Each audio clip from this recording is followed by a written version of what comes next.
ఆ, welcome to Manju ఇంటి రుచులు. నేను ఇవాళ మీకు tasty and healthy beetroot halwa చేసి చూపిస్తాను. ఇది చాలా రుచిగా ఉంటుంది. Eat and enjoy. నేను ఇవాళ మీకు బీట్రూట్ హల్వా ఎలా చేయాలో చూపిస్తాను. ఇది మీ ఆరోగ్యానికి చాలా మంచిది.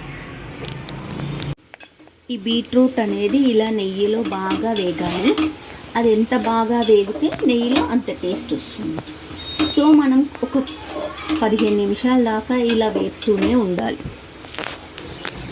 ఇప్పుడు బీట్రూట్ బాగా వేగింది. ఇప్పుడు ఇందులో మనం పాలు పోద్దాం. 1/2 లీటర్ పాలు పడతాయండి. ఈ పాలల్లో బాగా ఉడికించుకోవాలి మనం. ఈ బీట్రూట్ అనేది పాలల్లో బాగా ఉడకాలి. ఉడికితే అప్పుడు కమ్మదనం వస్తుంది.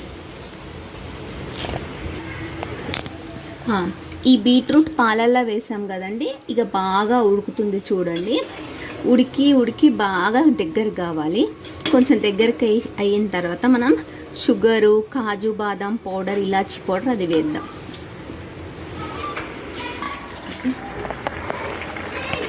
ఇలా పాలల్లో బాగా ఉడకనివ్వాలి. ఇలా పాలల్లో బాగా ఉడికితే కమ్మదనం వస్తుంది. చూడండి, ఇలా పాలల్లో బాగా ఉడికి ఇలా దగ్గర అయిన తర్వాత మనం ఇది కాజు బాదం పౌడర్ అండి, ఇలాచీ కూడా, కాజు బాదం ఇలాచీ పౌడర్ ఇది వేసుకోవాలి.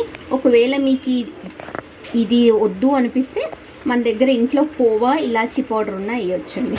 కోవా కూడా వేసుకోవచ్చు. కోవా వేస్తే ఇంకా బాగుంటుంది టేస్ట్.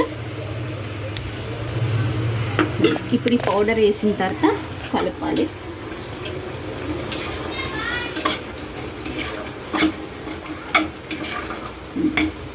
ఇది కూడా కాసేపు ఉడకాలండి. ఇప్పుడు మనకి రుచికి తగినంత చక్కెర వేసుకోవాలండి.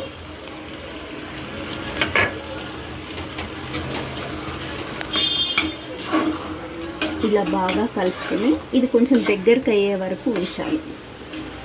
దగ్గరికి అయ్యే వరకు ఉడకనివ్వాలి.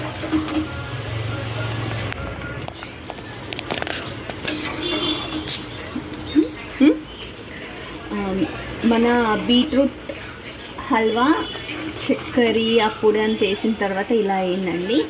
ఇప్పుడు కొంచెం మీకు లూజ్ అనిపిస్తుంది, కానీ మనది అయిపోయిన తర్వాత కొంచెం చల్లారిన తర్వాత టైట్గానే అవుతుంది.